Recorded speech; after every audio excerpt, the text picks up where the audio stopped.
வாழ்க வையகம், வாழ்க வளமுடன். வாழ்க்கை மலர்கள். நால்வோர் நற்சிந்தனை. மே 28. தலைப்பு மந்திரம்.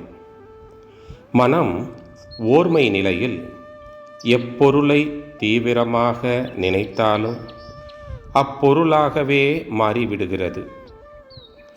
The mind gets attuned to the level of that thing. இதையே உயிர்கலப்பு என்று சொல்கிறோம். அந்நிலையில் நாம் அப்பொருளை மதிக்கிறோம், அதனோடு நட்பை வளர்த்து கொள்கிறோம். அப்பொருளின் ஆற்றலை நம் உயர்வுக்கு பயன்படுத்தி கொள்கிறோம். இந்த தத்துவம்தான் தெய்வ வணக்கத்திலும் இருக்கிறது.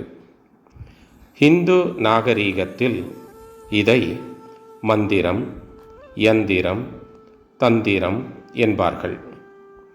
நுட்பமும் வேகமும் பெறுமாறு தன் உயிரினது ஆற்றலை, அதாவது மனோசக்தியை பெருக்கிக் கொள்ளல், மனதின் திறனை உச்சபட்சமாக உயர்த்தி கொள்ளல் மந்திரமாகும்.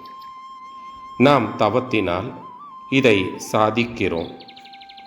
மனமாக விரிதலை ஒழித்து தன்னில் தானாகவே நிற்கும் உயிர் பின்னால் தன் மூல நிலையையும் எய்தி மீளும்போது அதற்கு தூய்மையோடு வலிமையும், வலிமையோடு தூய்மையும் கிடைக்கின்றன. மெய்ப்பொருளிடம் எந்த மாசும் இல்லை. அதனினும் வலிமை மிக்கது எதுவும் இல்லை. அதனிடம் சென்று அதனுடன் மீளும் உயிருக்கு தூய்மையும் ஆற்றல் மிகுதியும் இயல்பாகின்றன. இதுவே மந்திரம். எழுத்துக்களின் உச்சரிப்பில் அதிர்வியக்கம் ஏற்படுகின்றன.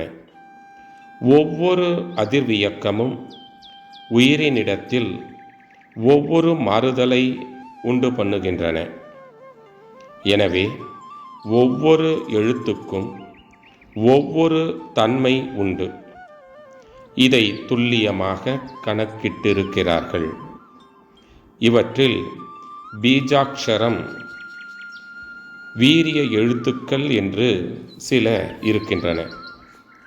அவற்றின் துணை கொண்டு உயிராற்றலை வளர்த்து சக்தி மிகுந்ததாகச் செய்து கொள்ளல் மட்டும் இக்காலத்தில் மந்திரம் என்று வழங்கப்படுகின்றது. மனமது செம்மையானால் மந்திரம் ஜெபிக்க வேண்டாம். ஆம், மனமது செம்மையானால் மனமே மந்திரம். ஜெபிக்க வேண்டியதில்லை. மனதிற்கு செம்மை ஊட்டுவதே மனவளக்கலை.